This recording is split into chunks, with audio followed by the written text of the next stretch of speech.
Voici le monument commémoratif de guerre du Canada situé à la place de la Confédération à Ottawa.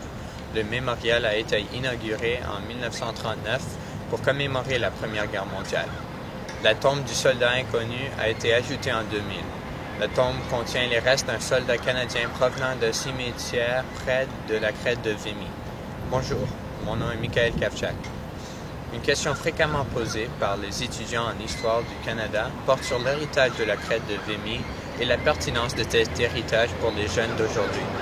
La connaissance de la bataille de la crête de Vimy offre un héritage riche dont les Canadiens peuvent être fiers. Pour apprécier l'héritage historique de Vimy, il faut d'abord comprendre ce qui s'est passé là-bas. La crête de Vimy est située au nord de la France. La crête offre une vue naturelle panoramique portant sur des dizaines de kilomètres dans toutes les directions. D'un point de vue militaire, c'est un terrain attrayant. Il était contrôlé par les Allemands depuis octobre 1914. En 1915, les Français ont tenté 2 fois de prendre le contrôle de la crête de Vimy et le territoire environnant, mais ils ont échoué et ont subi une perte d'environ 150 000 victimes. Les Britanniques ont essayé de faire la même chose en 1916, mais ont également échoué. En octobre 1916, les Canadiens ont remplacé les troupes britanniques dans les tranchées près de la crête de Vimy. C'était maintenant leur tour de faire face aux Allemands. Le leadership est toujours un facteur critique dans les opérations militaires et les troupes canadiennes ont eu la chance d'avoir un chef exceptionnel. Le major général Arthur Currie était un homme attentionné aux détails et au sens de l'organisation. Sa devise était « Une préparation minutieuse doit conduire au succès. Ne rien négliger ». Currie a étudié les leçons apprises de batailles antérieures comme celle de Verdun et de la Somme.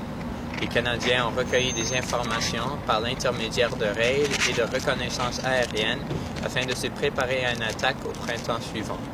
Une réplique de la zone de combat a été aménagée loin derrière les lignes de front. Les unités canadiennes effectuaient à répétition des exercices imitant de façon exacte les actions qui seraient effectuées lors de l'assaut.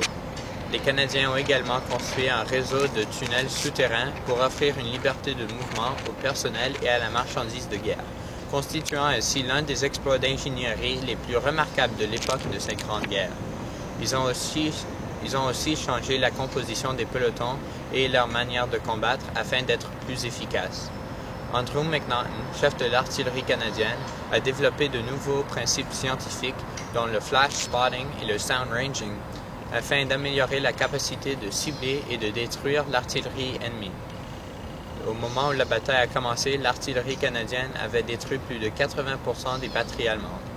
L'artillerie canadienne a également travaillé avec l'infanterie pour parfaire ce qui est devenu le barrage roulant.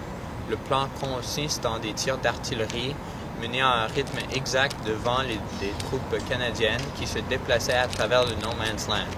Les Allemands sortant de leur tunnel après un bombardement rencontreraient les Canadiens qui seraient déjà à leur côté. Les 4 divisions du corps expéditionnaire canadien ont pris d'assaut la crête dans la matinée du 9 avril en 1917. Côte 145, le point le plus élevé de la crête où se trouve le monument de Vimy aujourd'hui, comme en témoigne notre billet de 20 $ canadien, a été capturé dans une attaque à la baïonnette frontale contre des mitrailleuses ennemies. 3 jours de bataille et de pertes coûteuses ont livré une victoire finale. L'opération canadienne a été un succès, mais les pertes étaient élevées. 3600 Canadiens ont été tués et 7000 ont été blessés. Cette bataille a été la première occasion où des divisions canadiennes ont combattu ensemble et la victoire est devenue un symbole de réussite et de sacrifice, véhiculant un sentiment nationaliste pour les Canadiens. La victoire a démontré que les soldats canadiens étaient capables de se battre aux côtés de nos alliés en Europe et capables d'accomplir ce que nos alliés ne pouvaient pas. La victoire a été une étape importante dans l'évolution du Canada vers l'indépendance. Chaque pays a tendance à idéaliser les combats où leurs soldats ont combattu courageusement contre les forces ennemies. Ces batailles aident les pays à développer leur sens d'identité et de nation. C'est ce qu'a fait la bataille de la crête de Vimy pour les Canadiens. Toutefois, l'héritage de la crête de Vimy comprend une leçon importante sur la façon d'atteindre le succès dans n'importe quel domaine.